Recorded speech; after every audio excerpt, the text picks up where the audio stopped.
Bom dia, oitavo ano, tudo bem? Como vocês estão? Então, pessoal, a gente vai dar agora entrar na nossa segunda unidade, que é diálogo entre dança e música.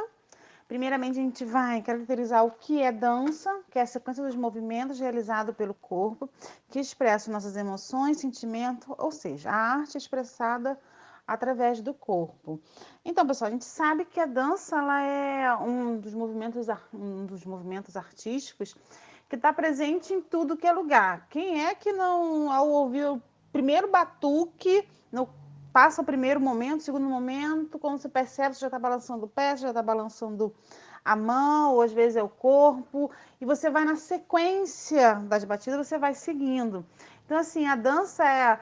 A gente não precisa ser precisamente um dançarino profissional para se expressar. Às vezes a gente em casa, quem aqui não tem mania de colocar aquela música que combina com você, e quando você vai ver, você já está batendo as mãos ou os pés ou alguma coisa na mesa acompanhando o ritmo. Música é a expressão das nossas ideias, vontades e sons, percepções e imaginação. Nós estudamos sobre a música semana passada. É só para vocês lembrarem do conceito de música. Existe um ditado popular, está até no livro de vocês, que quem canta seus males espanta, está falando sobre o como a música ela consegue ser libertadora para a nossa própria vida. Aquela música que nos incentiva, aquele som que muitas vezes nos deixa alegre, nos deixa feliz, que fala conosco, que de uma certa maneira tem a nossa cara, por assim dizer. E agora a gente vai fazer um breve histórico de como a dança surgiu. A dança ela vai ser de 2000 antes de Cristo, não se esquecendo. Antes de Cristo a gente canta de trás para frente. Mas assim, a gente tem um relato mais preciso, foi 2000 antes de Cristo, no Egito, que era a dança da chuva. Mas a gente sabe que não foi só o Egito que fazia a dança da chuva. Outras tribos em outros lugares. Quem lembra de pica-pau, lembra lá do pica-pau implicando com os índios lá para fazer a dança da chuva, que tinha que ter sacrifício. Então, assim, a dança da chuva ela existe há bastante tempo em outras regiões, não apenas no Egito, mas pelo Egito ser um dos primeiros povos que começou com as escritas, depois no reinado mesopotâmio, aquela coisa toda, então, os primeiros registros que tem da dança é no Egito, antes de Cristo. Mas antes disso, toda dança nesse período da antiguidade, ela é voltada para o religioso, para a adoração a deuses, a natureza. Era uma expressão de você adorar para que você tivesse uma vida boa aqui na Terra. Agradecer pelos frutos, pelos alimentos, pelo tempo bom, pelo tempo de colheita, tudo isso. Na Grécia, que a dança começa a ela começa a ganhar um pouco mais de status. A Grécia ela vai ser aquela que vai dividir a dança em determinados rituais e momentos. A gente vai ter a dança religiosa, a dança dramática, a dança lírica, danças especiais e tudo isso dentro do teatro, que a gente viu e estudou bastante o teatro. Então, a dança vai fazer parte também dessa construção. Na Idade Média, como a dança fazia parte de atos religiosos, na Idade Média, quando a igreja se torna mais forte, ela está ligada ao Estado, tem o seu controle da sociedade, ela vai ser proibida pela igreja, que vai ser considerada como algo profano. Então, assim, existem muito poucos relatos, porque na Idade Média, quem lia, escrevia, era a classe dominante, era os reis e rainhas, parte do clero. Tanto a parte do clero, na parte da igreja, quanto na parte dos nobres. Então, existem muito poucos relatos escritos, documentados, que falam sobre a dança. Quem praticava mais a dança era o povo, eram os plebeus, considerados plebeus. Mas mesmo assim, a gente ainda tem alguns registros de algumas danças da Europa. A gente vai ter o Stapp, que era apreciada pela corte francesa, que era basicamente um sapateado com instrumentos musicais. A gente vai ter o saltárolo, que é uma dança popular entre as cortes medievais e renascentista, que é aquela coisa mais dançante, um pouco mais vibrante os instrumentos.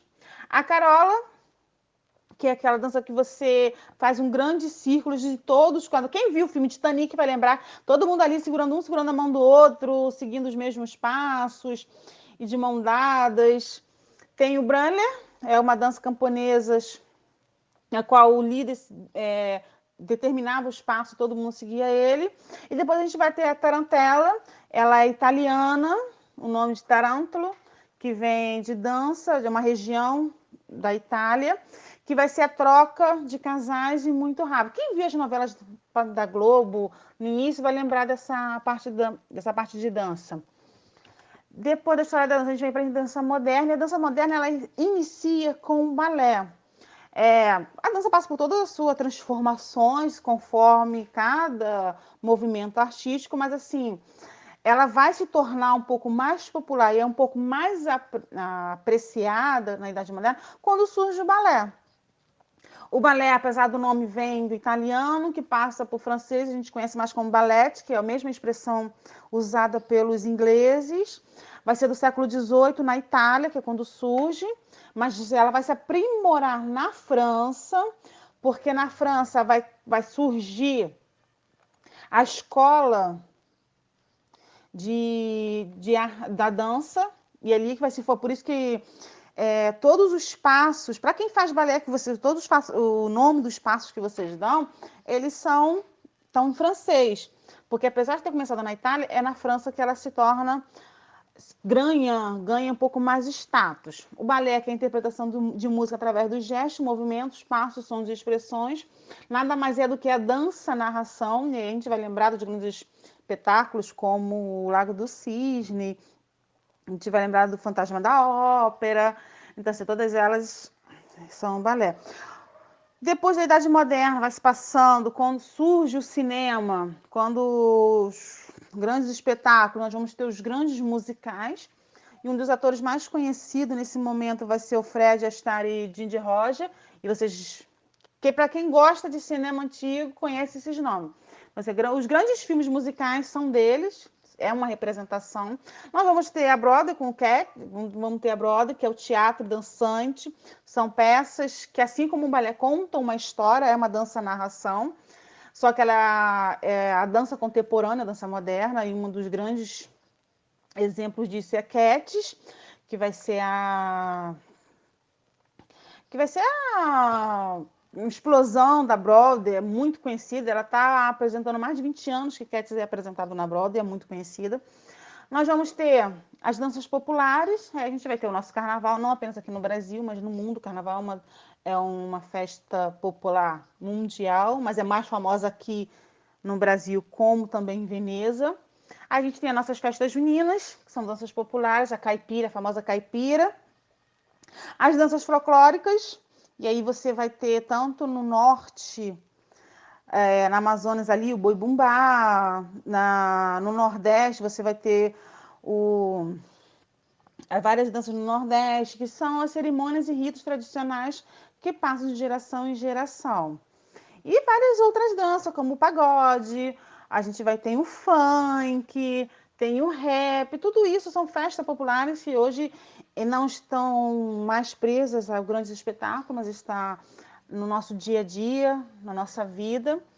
E uma das características da dança, que é a coreografia, que são as sequências de movimentos e organizados. E para a aula de hoje, mas primeiro a gente não pode esquecer que a dança e a música, elas são inspirações artísticas. A gente vai ver vários quadros que refletem isso. No livro de vocês mesmo tem mostram vários exemplos de pintores que usaram a dança e a música como inspirações para suas músicas. E também sobre a paisagem sonora, que é a observação do nosso dia a dia, perceber o som da obra de arte. E a paisagem sonora, a gente vai falar muito mais dela semana que vem, na próxima aula, que a gente vai detalhar isso um pouco melhor. Mas é você olhar para algo, você olhar para uma obra de arte e você conseguir identificar quais são os sons que elas estão transmitindo, qual são o tipo de som que ela está passando. Agora, assim, na aula de hoje, com o exercício, a gente tem o exercício da página 95, o número 1, quais são os sons que você encontra nessas pinturas e por quê. A pintura é o quadro de cima de Van Gogh, o Campos de Trigos com Corvos. E você aí vai dizer que tipo de som você está conseguindo entender ou perceber, ou que você consegue imaginar quais são os sons. Observar essa paisagem, que tipo de som poderia existir no ambiente retratado por Van Gogh. Ali, vamos imaginar que agora você é Van Gogh, você está ali no meio da paisagem. Quais são os sons que Van Gogh escutou, que fez ele produzir essa imagem na página 96, número 3? Como você percebe os movimentos, sons e imagens no seu cotidiano? Como transformá-lo em arte? Aí isso aí, vocês agora vão dar uma de artista, perceber a sua volta. E quais são os sons que existem ali? Que som? E esses sons ele pode ser transformado em arte? Como? Também eu vou deixar para vocês uma folha com exercícios para você fazer, para vocês. Nós vamos fazer juntos na nossa live no Zoom hoje, não esqueçam. E aí a gente faz tudo juntinho. Então, pessoal, beijos, até daqui a pouco.